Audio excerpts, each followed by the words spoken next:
my mom literally, I was laying on the floor with a broken back, and she walked over me and said, "You are going to go to treatment or I am done." And I knew it that day.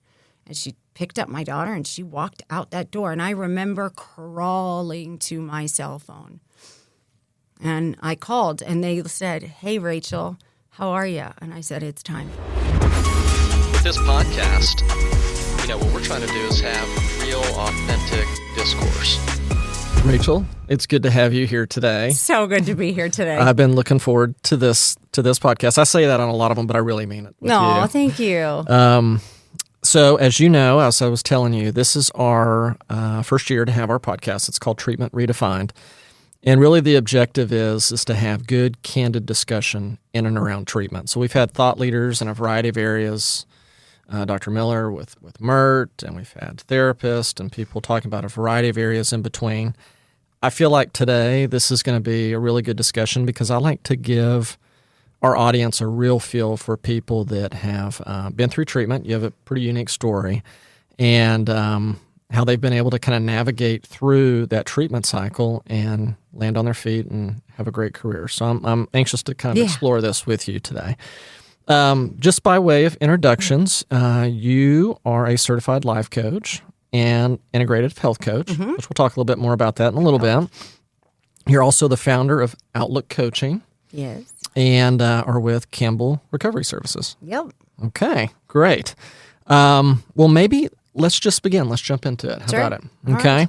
Let's talk a little bit about, I thought we might break this up and talk the first part about your recovery journey. Yeah. And as we've talked about, you've actually been through treatment with us, Inner Health, and you've been through treatment with others as well, and this has been a journey for you. It's been a journey. And I thought maybe what we would do is let's give people a feel for kind of where that journey began. Can we go back in time a little bit, and let's talk about when the issues for you started to arise, and how did you navigate to seeking out treatment for the first time? Yeah. I mean, the issues obviously started to arise at a young age, but it was really prominent, I think, around 15. Off the bat, I was severely overweight for the majority of my life, which affected my self-esteem immediately, whether I knew it or not. Okay. But I felt it very young in age, and so therefore, immediately I started seeking outside validation from anybody, because even I felt different from my friends. I mean, it was a given, and I was different, and that's okay. I learned that was okay. But my first treatment was as an adolescent at 17, where I went for, your standard 30 days. And literally the day that I landed, I went back to the same bad boyfriend, back to the same behaviors. It was a Hail Mary to get my parents off my back, pretty much, and it was, I've always been hurting, but never really wanted to do the work to heal. Right. So that took me 25 years to get to the point of healing. So at that age, did you make the decision that you needed treatment, or was your family involved in getting you to the care they needed? I was never a dummy.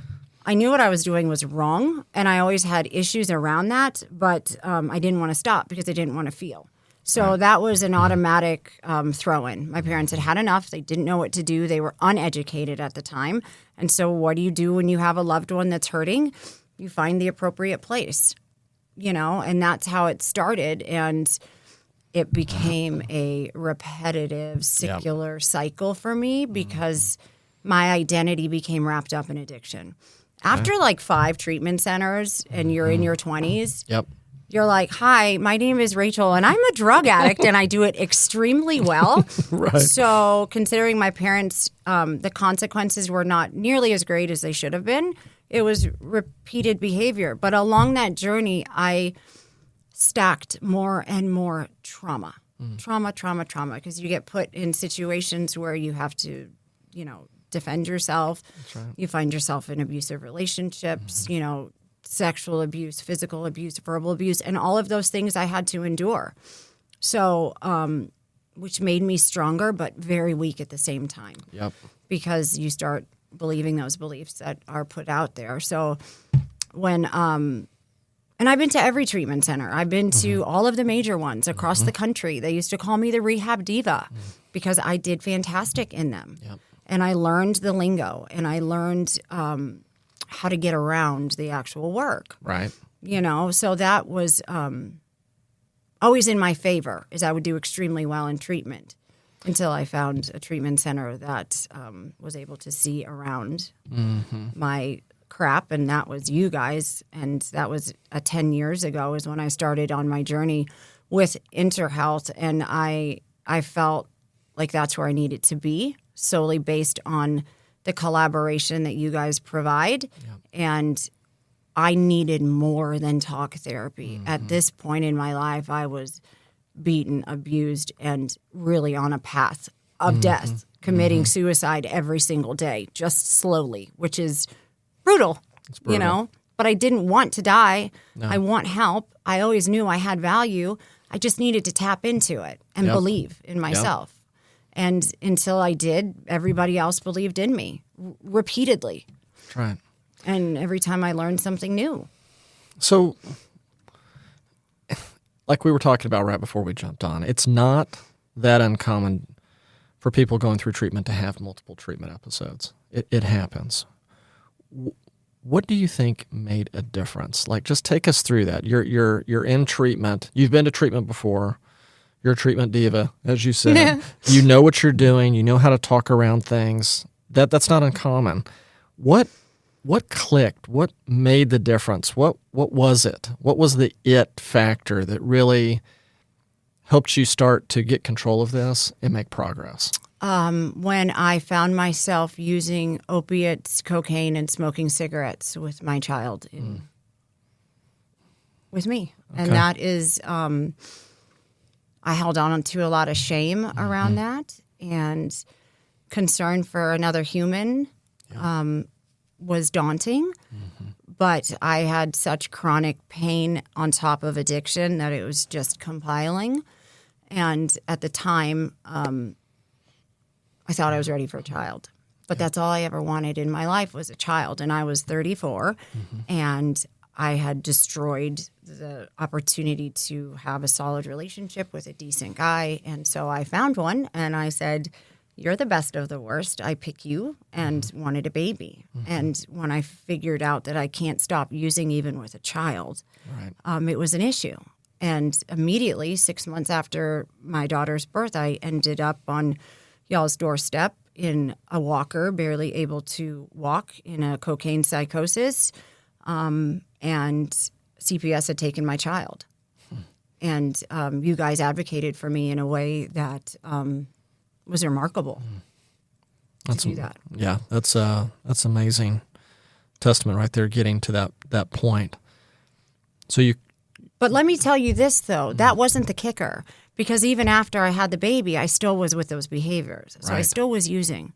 And again, it's like, instead of stacking positive habits, you just keep stacking negative habits. Right. And no coping skills. No, I take that back. Very good coping skills. Choosing not to use them, Right. Or thinking, okay, I can be a mom now. That's my job. Okay. That's crap, And so that's just where I ended up. I was like, holy crap. Now CPS is involved. Yep. That's serious. And mind you, even in my recovery journey, I've come against some serious stuff.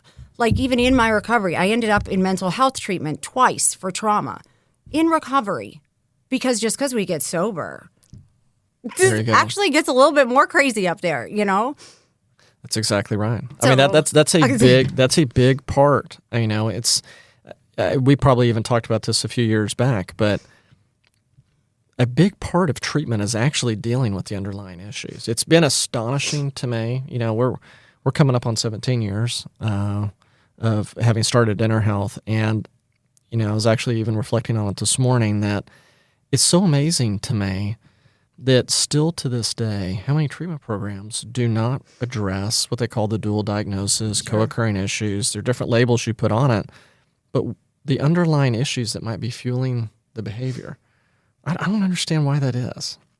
Well, from a client perspective, we just assume that if we take the substances out, we'll be fine. But again, it's taking a look at, why the heck did we use them in the first place? And why are we not focusing more on the trauma or the whole body itself? I mean, mental health aside, I know now we're skipping around to integrative health and stuff. That's okay. Excuse me, I have allergies, and since this is a very flowing conversation, we'll just be out there about it. Yeah, I think that people miss a beat with that. And also in my journey, like I had so many treatment centers say, you're not ready to dive into that. Okay, well then let me end up in another treatment center in a year and a half because the stuff that y'all didn't want to dive into is now popping up in my sobriety, you know? And I say sobriety and recovery as two different words because I've lived in sobriety. In this 7-year process with me, I've lived in sobriety maybe 4 of them. Mm-hmm. And then once I had to get into trauma treatment is when I really started to be like, okay, this is recovery. That's right. It's recovery. It's not about taking the substances away. Mm-hmm. Because, Dave, I went through like a lot of money on a shopping addiction after treatment. I mean, everything. I made the commitment to stay out of a relationship for a year. That's been the best thing in my life. So it's not just about taking away the substances. It's about how's my sleep? How's my sleep habit? 100%. You know, I have gastric bypass. Do you think I took care of myself? I'm on my 2nd set of veneers, okay? Mm-hmm. Are we going to the dentist? Heck no. Right. But if we don't go to the dentist, what could happen? We get an infection, it goes into our bloodstream. That's right. In Enter Health, I had 2 back surgeries and a full knee replacement. In y'all's care. That's right. Because of just how deteriorated I was. Mm-hmm. You know? Mm-hmm. That's right. And also my parents were not going to let me out of treatment with a bottle of pills and say, here you go, have a knee replacement, you know? Right. So it's just about, I don't know what it's about, but it's just about finally buckling down and looking at the whole system. Yep. The whole entire system. Do you feel like it was a lot of, when you talk about sobriety and getting into recovery and dealing with a lot of the underlying issues, let's say the trauma, do you feel like that's there's a lot of self-discovery there? Things that you, what I'm trying to get at is with going through the therapy, you had to have been learning a lot about yourself and what was fueling this, and you hadn't had those insights, right, until people really got into those 4 walls, get between your ears and say, let's understand what's really going on with Rachel. Why? What is hurting her so badly inside that she doesn't want to feel? Yeah, but here's again, it's the other side of that. Again, I've done this so long, and I just, we were joking about it earlier. Like, I love treatment. Mm-hmm. Treatment was fantastic. I got to go to a nice place. I get to talk about myself all day long. You know, when we're in addiction, we're super self-absorbed. You know, I'm working on that as my character. But, I still knew what to do. It was the fear around it. So it was releasing that fear and implementing faith, trusting in the universe. That's the jump I could not make. Mm-hmm. I know it all when it comes to treatment. And that's why I always graduated with a gold star. Right. Yep. But it's when you implement it out into the real world, I was trash. Mm-hmm. I also had been institutionalized. That's right. So that was my norm. Once I decided to step out of fear and move in the direction of faith, that's when things started clicking. What got you there? Let's talk. Let's just dive into that moment right there. Going from operating in a sense of fear to trusting in faith. What was it? Frustration of not moving, of saying, yeah, I've got such and such years of sobriety, but I'm miserable every day. You know? And we practice our recovery steps every day. We do all that. But do we actually sit and take a second to be within ourselves and pause and say, every obstacle in life is an opportunity for change and growth? No, these things don't come very easy. You have to practice this every single day. And there's days I fall short. But a trick I found was integrating it into my kiddo's life. Yep. So that every morning I say, Danielle, how's our day going to go? And it's going to go great. Absolutely. And something cool is really going to happen. We've already set up the day for success. And then at the end, we talk about our gratitude. So now, not that your child should hold you accountable, but she holds me accountable to that. Mommy, where's your gratitude today? You're right. That's right. Yep. So it is just about leaping out there. We have to be willing to do whatever it takes. And I had to lose my child. I had to lose my body. I had to lose my mind. I'll never forget Dr. Bison saying, if you use one more time. You are going to go off of the rocker. And that stayed with me. Now, did I continue? Sure. But it stayed with me. And every single time I went to treatment, I learned. But my biggest lesson was life finally hitting me. Because my parents, all these fancy treatment centers was enabling. Setting me up in a fancy apartment just because I graduated treatment. It's like handing me a loaded gun. So you have to struggle. Thank God mine wasn't like I was out on the streets and I was prostituting and all that. Although I've had my experiences where, you know, you have interactions for drugs when you don't have enough money. That's the reality of it too. You know, hard to say. But my reality was my parents, my mom literally, I was laying on the floor with a broken back and she walked over me and said, "You are going to go to treatment or I am done." And I knew it that day. And she picked up my daughter and she walked out that door. And I remember crawling to my cell phone. And I called and they said, "Hey, Rachel, how are you?" And I said, "It's time again." And my dad dropped me off at the front door, didn't even like barely walk me in. And you guys were like, "We'll take it." Wow. And you did. And you took it. And I was a friggin' wreck and fought most of the way, as always. Your parents stayed in the fight with you? My parents stayed in the fight with me a lot longer than they should have. Big part of it. This is something that fractures families big time. You know, we talk about this from the very beginning. Oftentimes, the one that's hurting the least in a weird way is sometimes the person in treatment. Their families have been seeing this for so long. They're hurting too. Oh, my dad used to stay. I always thought it was my mom staying up at night till I found out it was my dad that couldn't sleep. You know, the guy that wasn't really coming into family therapy and was a little bit, his famous saying is, "I'm not going to sit around and sing Kumbaya." Well, guess what? You know, one day he did. And, you know, and he comes in pretty hot. But when my parents are traumatized when the phone rings, that's not a good thing. Because you don't know what you're going to get on the other end. But through the family program several times, learning that word no, that we absolutely hate, you know, figuring out that no is a motivating factor. Another huge thing that, like, my parents didn't mean to teach me, but they did, was, "Rachel, we keep saving you. I don't really think you're capable." That's at least that weird kind of like, you know, they say, "Oh, we believe in you. You can do this." But then why the hell do you keep saving me every single time? I know it's based out of your fear, Mom and Dad, but let's look at it. And I think that those perspectives changed once I kind of crossed over into this field, you know, and working with families every single day. I mean, when it comes to the family systems, when I do family coaching, I'm in there. Oh, I believe it. I am in there. I do not mess around. I tell the parents, you are now part of the problem.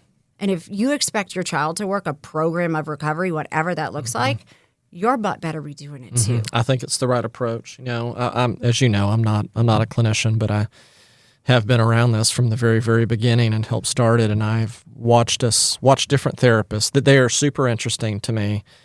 Therapy, because I think in what we do, the most important part is therapy. There is a medical component. I want to hit on some of that with you here in just a minute.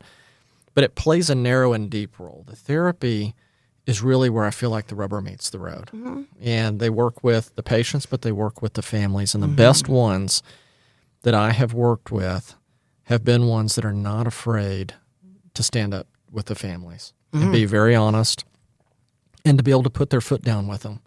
And call them out. Even though it might not be what they want to hear, it's what they need to hear. And sometimes it's in those moments when you can really get the change that's needed. And, you know, I've always been a big believer that the families are a part of the solution. I don't believe you can send people off to treatment as a family member, send somebody off and say, you know, call me in 30 days when the bread's baked and everything's going to be just fine. The family knows you better than we're going to know you. And there's history there. There's issues are interrelated, and they need healing too. And they need to be brought along and understand what's going on with their loved one, but also be a part of the treatment process. So I just can't underscore how important I think it is for families to be a part of treatment. Yeah, and like you said, it goes back to the hurt. Because, again, they have to take a look at their part.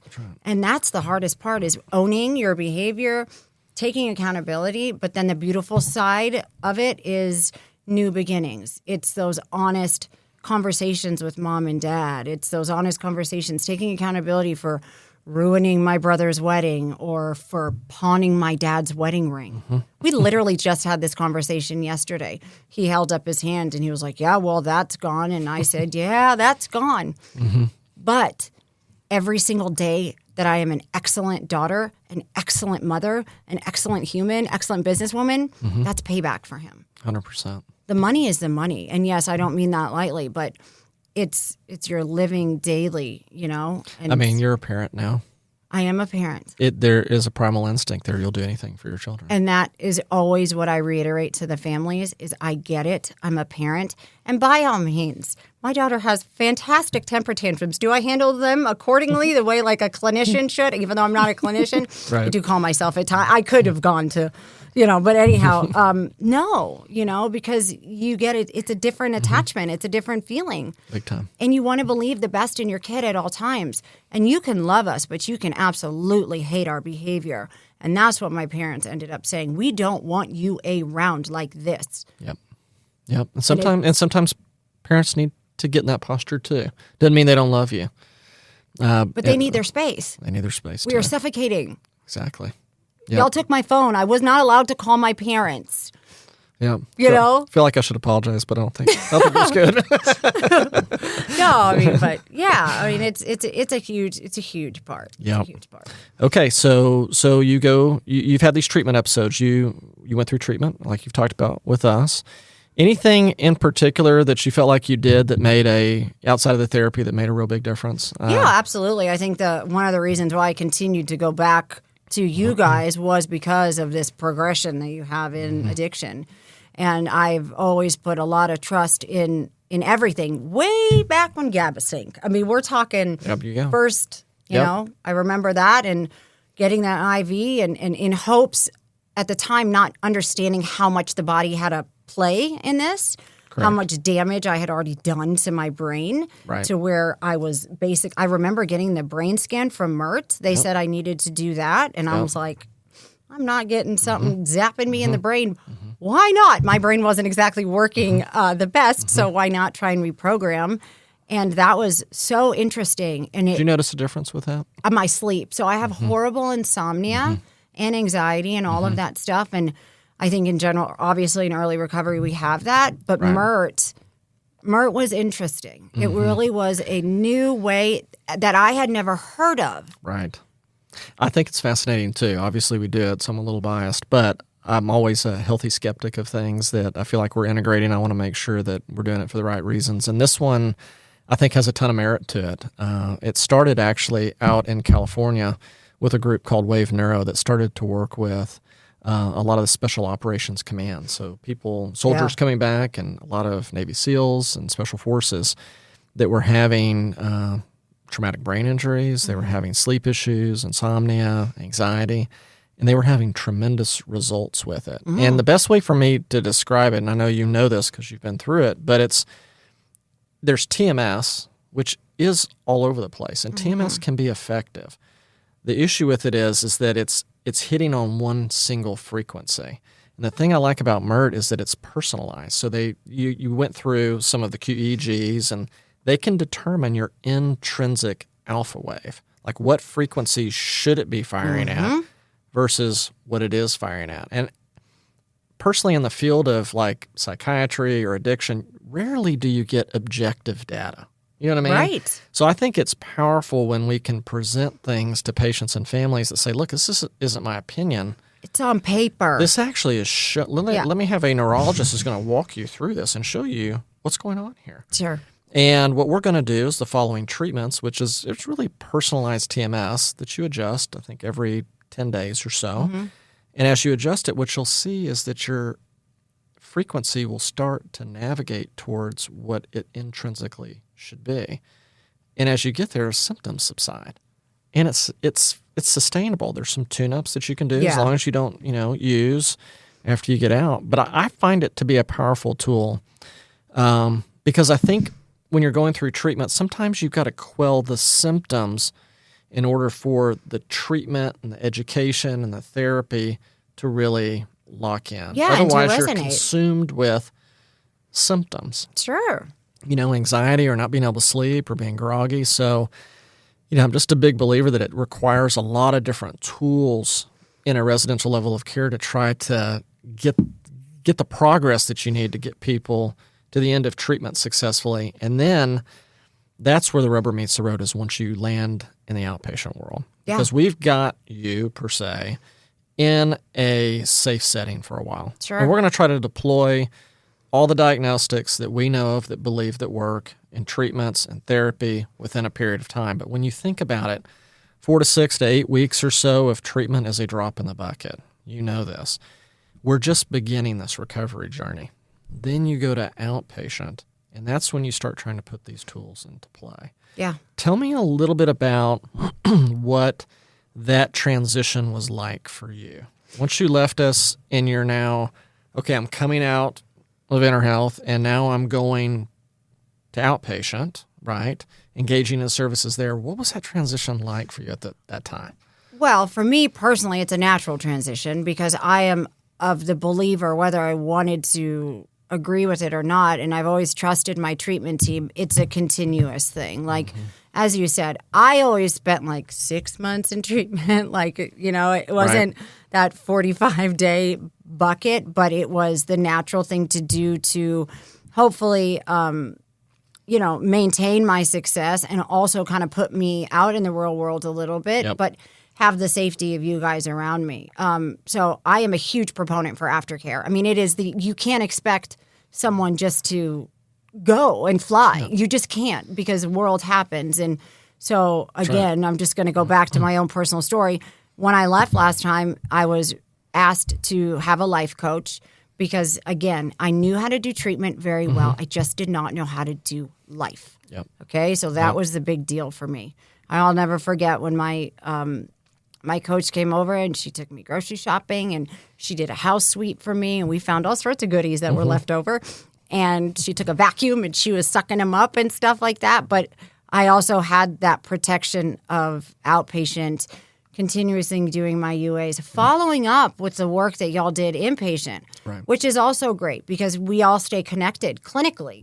That's clinically correct. Passes right over to outpatient. Yep. And I continued. I did neurofeedback. That was something that was excellent. recommended to me to do. Absolutely. And there's ways around outpatient. I did it too. I'd call out on certain days and, then have my freebies. But the one thing that's great about outpatient is it doesn't have to really end. I spent a whole year in the not SRT. Which one was it? The last phase of... At the outpatient. At the outpatient. So I stayed in that group where I went and visited with you guys once a week for a whole year. That was my commitment. You probably stepped down through the IOP, SOP, MOP. Oh, yeah. MOP, everything. IOP. Yep. Yeah, all the P's. I was there. You were there. But again, it's this constant repetitive behavior that eventually clicked. Yep. It just eventually clicked. And I do believe that you guys weren't afraid of me. And I'm really good at making people afraid and saying, don't talk to me about it. We ain't doing this today. I know what's wrong with me. And I had a fantastic therapist at the time that said, you don't know anything. Sit down. And I sat down big time with her. Good. And so outpatient is super duper important along with whatever else you need to surround yourself with outside of the box. Yep. Well, that's probably a pretty good transition, actually, because you're hinting on, I think, one of the more important elements that I think can be very helpful for people going through this is sober coaching, life coaching. Okay, so let's dive into that a little bit. Since you've been out of treatment and now fully in recovery, you've gotten certified in being a life coach. Yeah. Tell us just a little bit about what that is. What are you doing? What is kind of your role? What is the function of it? My role is to walk right alongside that new person in recovery, making sure that they understand that I am exactly like them. It's called peer-to-peer for a reason. Sure, I may have a little bit more knowledge and a little bit more experience, but reminding my clients that I literally am you And whatever you've gone through, there is no doubt that I have not gone through it, or even in an amplified manner. Right. So it's those calls at 2 a.m. when you want to go out and use, and you know that someone's going to answer that phone because someone did it for me. You know, it's also being eyes for the family. It's being eyes for the clinicians. My role as a coach also is to follow the lead of the clinician. Right. How do we implement what you guys are doing in that 1 hour a week when we've got all these extra hours? Because exactly by all right. means, we can, just talk a whole bunch of nonsense and then go right outside, which I've done too, and go straight to the dope man's house. I mean, that's not uncommon. That's right. So I add an extra level of accountability that, we breathalyze, we drug test, we make sure you're going to meetings if that's what you want. I involve myself in the family if that's allowed, And it's also taking a look at some of the weird things that people don't look at. Are you sleeping? I do a sleep assessment. What's your sleep regimen like? It's that integrative health part. Are you eating crap all day? Well, no wonder you got a headache. That's right. I take my clients, when you first sign on with me, one of the things I do is I take you to get a vitamin infusion or I take you to get a sound bath. Yep. Those are your two things, and that's totally on me, but it allows for great intimacy with my clients. And when it comes to the body, just within the last year, I have become extremely cautious and aware. Now that I'm 41, things go a little bit crazy, but also because I have extreme scoliosis. Again, I went through a knee replacement with you guys. I've got a bad back. I've had 2 sets of veneers. I've got weak bones, all due to my addiction. We have to fix that, or at least make it manageable. The MERT, helping my brain, all of these things. Meditation, breathing. I mean, you have to integrate that stuff 100%. or you won't have success. That's right. You won't. So that's a part of the way you go about being a life coach. I mean, you bring those things to the table, the integrative health component. Yeah, absolutely. It's mandatory. We might do it. I mean, even the little bits that we learn, at the ranch, healthy eating and stuff like that. But that goes, over our head at the time. The last thing we're thinking about is making sure we drink water and take our B12. That's right. All right. We're just worried about not going out there and relapsing. So once you have a more clear self and you care about yourself enough to care about yourself enough. I mean, I know that sounds a little weird. No, it doesn't. It's a process, though. I think you've got to go through those phases. I mean, it's a lot of the integrative health things that you're working on with your clients. When somebody comes into residential treatment, it's like we're dealing with a different level of acuity when they first arrive. So we're really stabilizing and making sure that we're addressing the right things, planting the right seeds, doing the diagnostics along the way, and then setting them up. I believe towards the end of the care going into outpatient is really probably the right time that a lot of that type of work begins to be a part of their treatment plan ongoing. Absolutely. And I always like to, one of the things that I like to do is get in with my clients while they're still in treatment so that I understand what's going on with them, and then also figure out a way to make sure that they know that there's a familiar face on that outside. Like, I don't know how many times parents have gone, can you pick them up from treatment? Absolutely. And the client will be like, please, can you come get me instead of mom and dad? Because, again. So I was going to ask you that. That's interesting. So do you try to establish some of that rapport before a lot of your clients get out of, say, a residential level of care or Absolutely. other type of treatment? Mine did. Again, I just follow in the footsteps of what works. Right. And I think for me, if I was just thrown into this person that I've got to spend 5 hours worth a week that doesn't know me, yeah, great, you're, in recovery. Well, whoop-de-doo, I want to know more about you. I want to know what makes you tick. I want you to feel comfortable. Safety and security is all we're asking for. Right. I never felt safe. I never felt secure. And if I can find one person that I know isn't going to judge me, no matter what, heck yeah, I'm on board. Yeah. And that's what my job, and I tell my clients, there's nothing you can say or do that will shock me. And if you do, great, we'll figure it out. The more I go through this and be around treatment and what we do, you brought up something earlier in that you come out of residential care, and we're with you 24 hours a day, 7 days a week. You're safe. You go to outpatient, and you might be going 3 nights a week, then titrating down, and maybe eventually within a short period of time, you're probably coming in maybe once a week or less, right?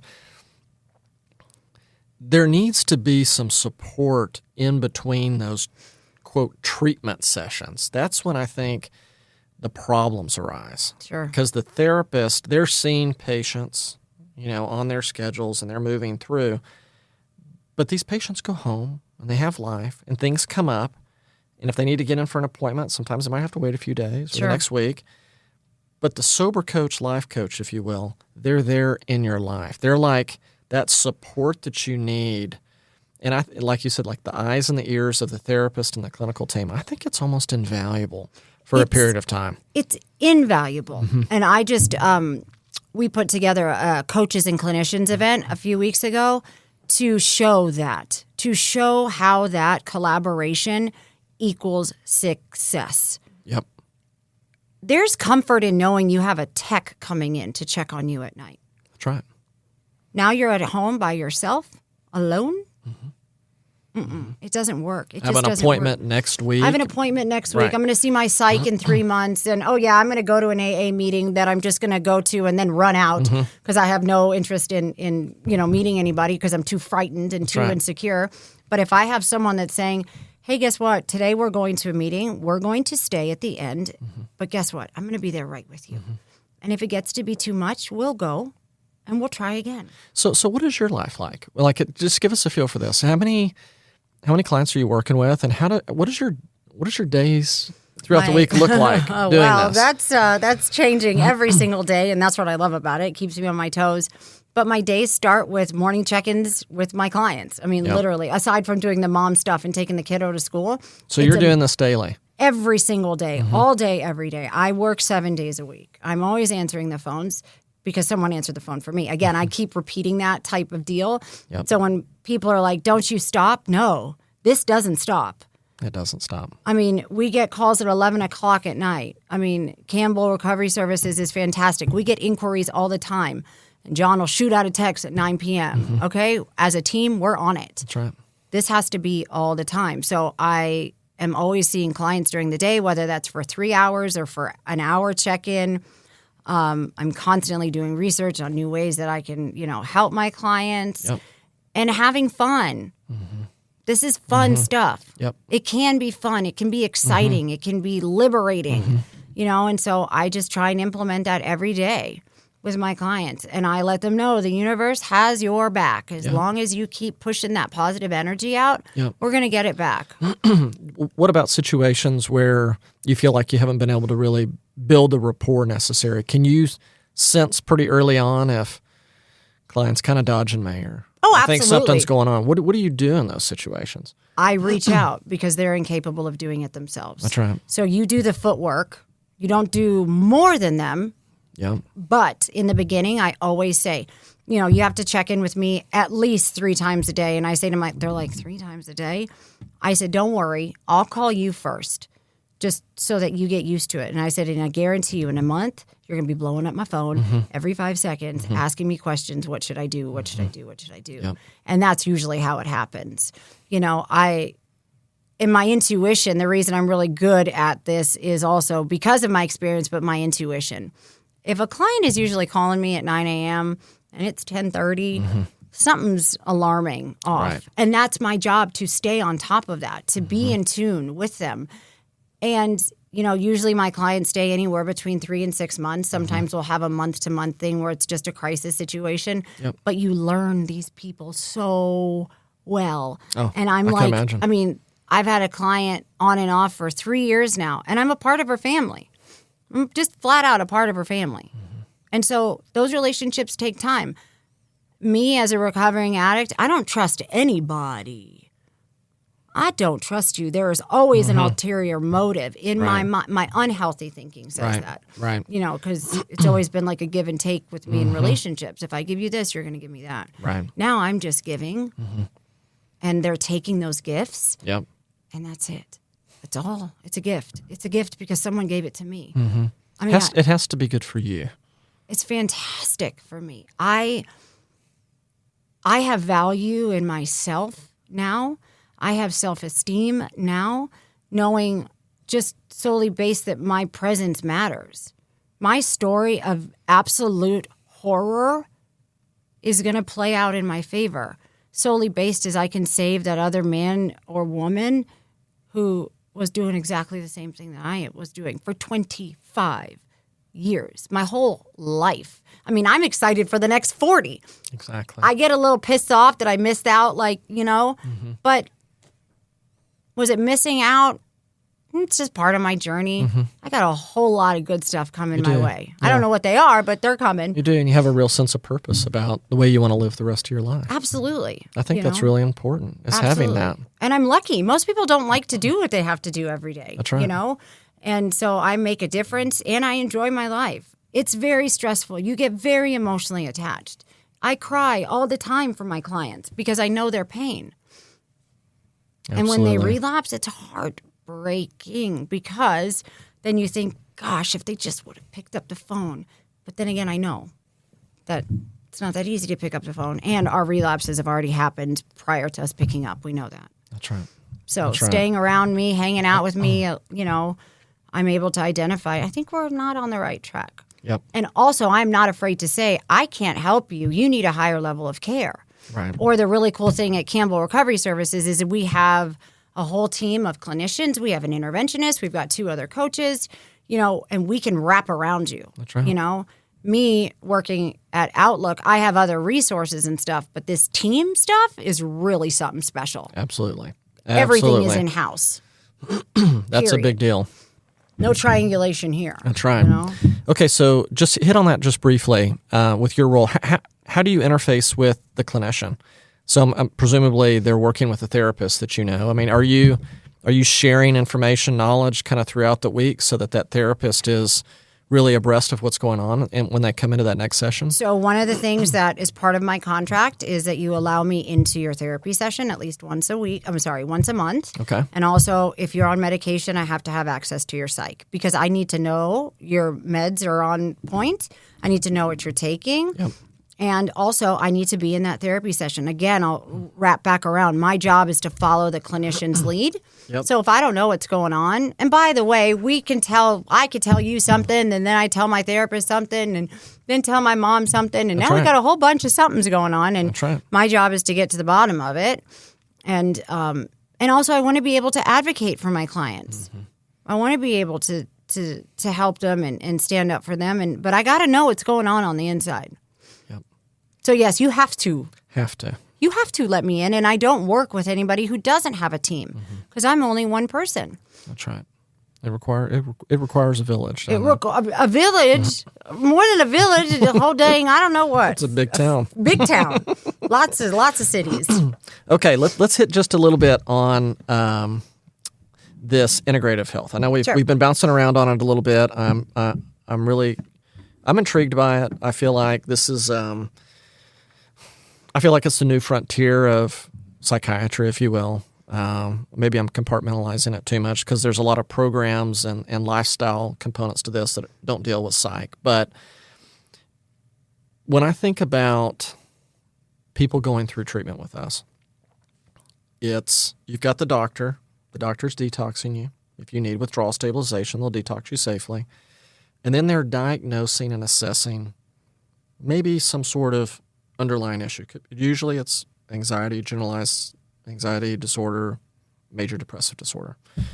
Could be other sorts of things. And then from there, based on the physician's insights and experience, they usually give somebody some medication to help, right? And this has been the gold standard in psychiatry forever, really, has been therapy plus medications equals best outcomes. And the thing I'm intrigued by is that for a lot of people, the medications alone don't necessarily, even with therapy, but the medications sometimes are ineffective. And there's a lot of trial and error. There's a lot of side effects that come with them. And I feel like really since probably COVID, but I think it started before then, but I think it's accelerated, has been this idea of let's get beyond just using medications to treat symptoms, but let's try to understand why somebody has symptoms to begin with. Sure, absolutely. Okay, so now we're in new territory.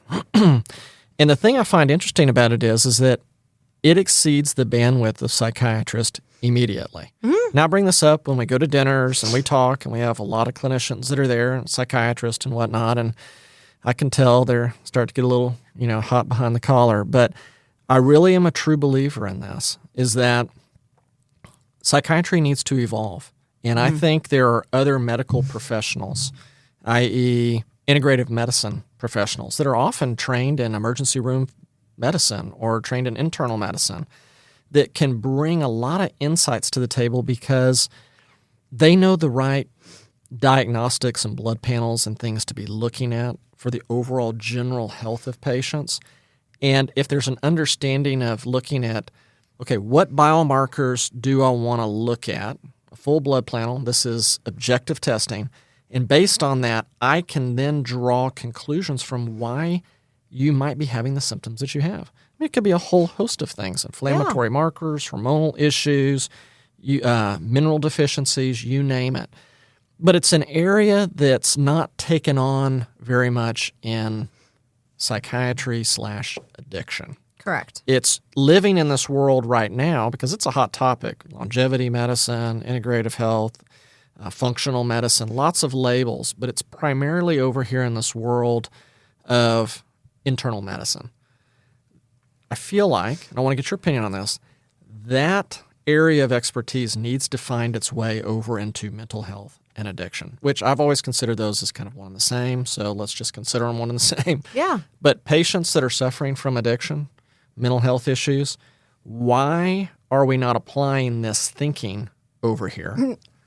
Well, I mean, people, you got to secure the jobs, psychiatrists are psychiatrists. Their job is to, prescribe the meds. And I think that that's what they see the solution as. But, again, why don't we taking B vitamins for our brain fog? Why are we not taking C vitamins, so that we can keep our immune system up? It should be part of the process. It's almost dumbfounding that it's not, considering the addiction is in our bodies even. Right. So why not tackle, again, for me, having chronic pain management was huge for me to be able to navigate that. That's right. I have gone to the extremes to where I do ketamine infusions for my chronic pain. Yep. Now, mind you, this was at a later date in my sobriety. I don't ever recommend that unless it's serious. Sure. But it's integrating that stuff. It's going to get your liver tested. It's like I said, I do the vitamin infusions. You should see how much energy people have solely based on just a vitamin infusion. It should be part of the process, and I would love for it to be. I also believe that in the treatment world, their main goal, like you said, is just to stabilize you and send you on your way. Yeah. And in my opinion, it's when you learn to give a crap about your body after that 30, 45 days of figuring out that what you're doing is not good for you, then you want to exceed and do more good things, I agree. That's just the bottom line. Yeah. Why it's not there, I don't have that answer. Yeah. Should it be? I don't like that word, but would it be beneficial? Absolutely. Yeah. So if I can start bringing that into someone's life, that could help sustain and maintain and even make them feel better. Absolutely. And it's quite simple. But again, it's consistency, it's being cognizant of it, and it's taking the time to do it.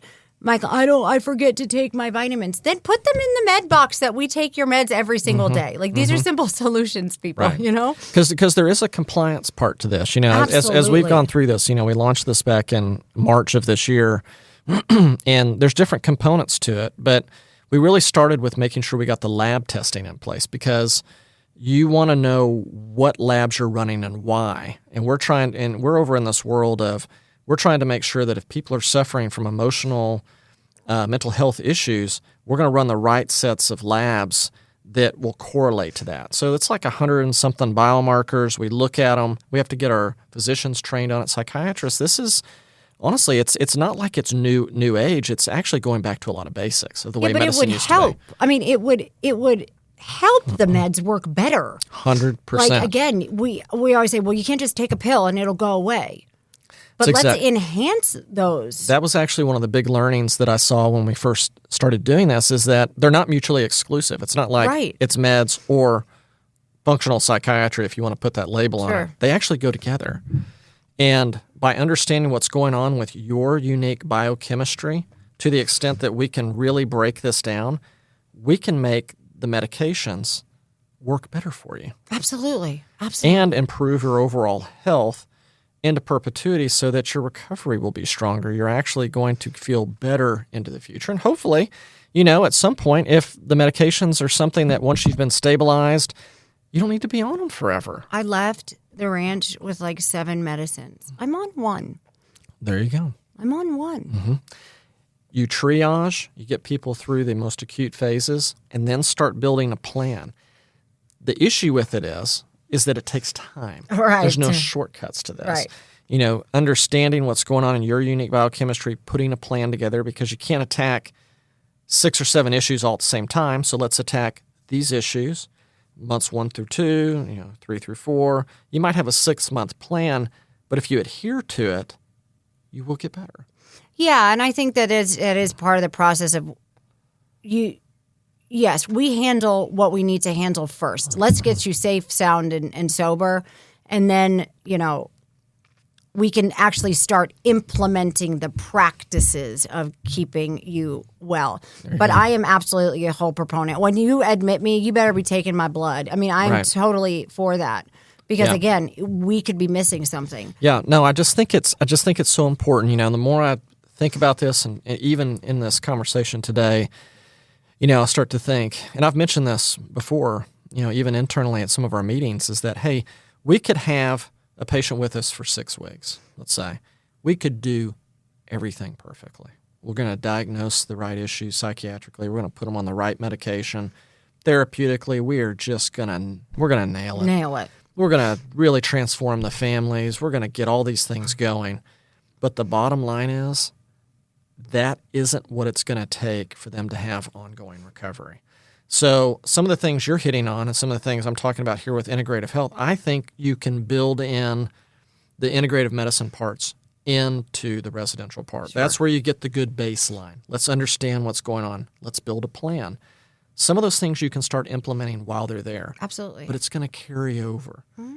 And then when it carries over, you need to have someone, I think, other than just a clinician that you go see or a group that you go to 2 or 3 times a week, that's in your life, helping keep you accountable, provide that support, just guide you. You're like a treatment Sherpa in a way. Just let me take you through the journey. Right. Because the longer that you stay on the path with me, exponentially your chances of staying in recovery are going to adhere. I mean, that's why I had to commit to a year of coaching, because we knew that a month or 3 months wasn't going to cut it, because I already foresaw issues coming up in my future. That's right. And also as a single new mom, well, I literally walked out of the ranch. Y'all promised me I'd get out for my daughter's first birthday, so I was pushing for that date.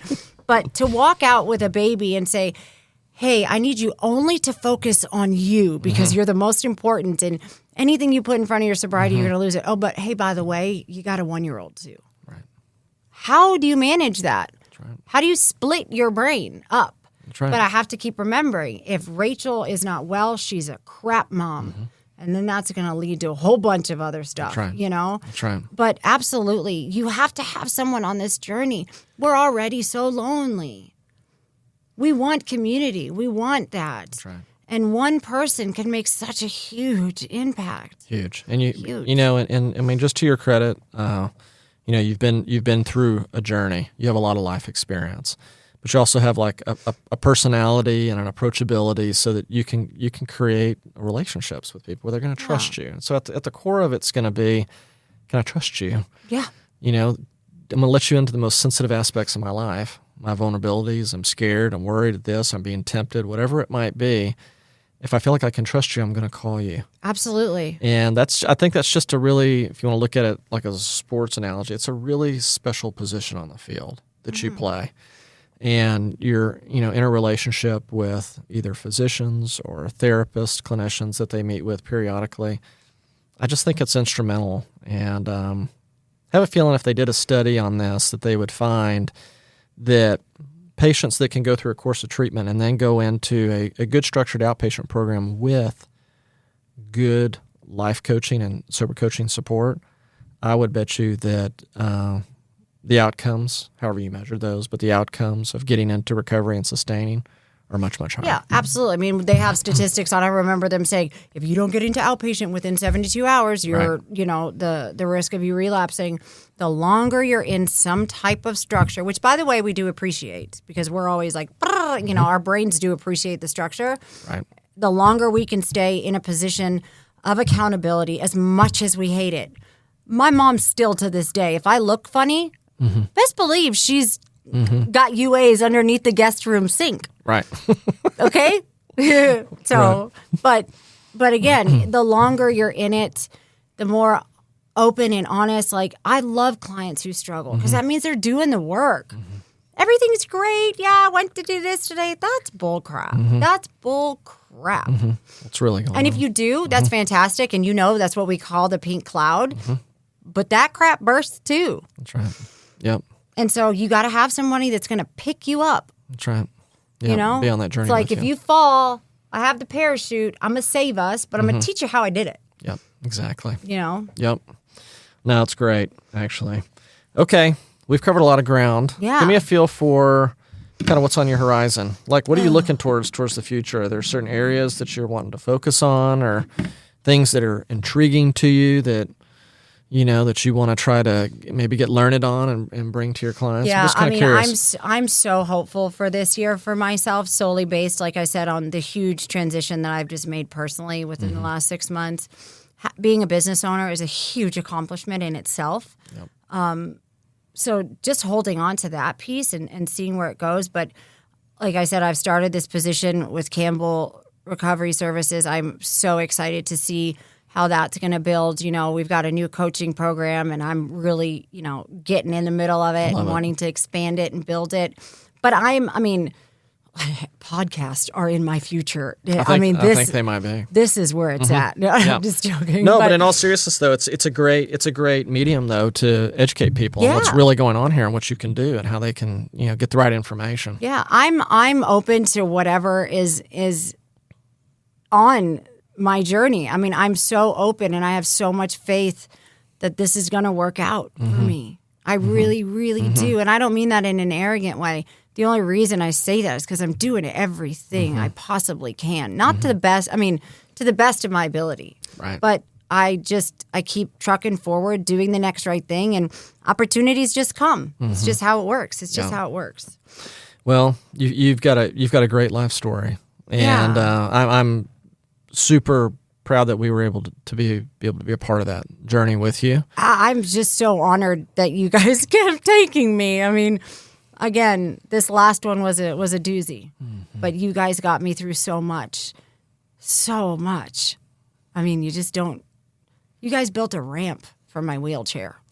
You don't get that a lot of places. Yeah, you just don't. Well, you've done a lot of hard work, and you're a remarkable young lady. So really proud of you, and I really appreciate you coming on today and just sharing your stories and your insights. Absolutely. This is great. Look forward to spending more time with you, and in the future, have you back on our podcast. Yeah, see where I'm at in a year, okay? Let's do it. All right. This is great. Thank you so much. You're very welcome. All righty.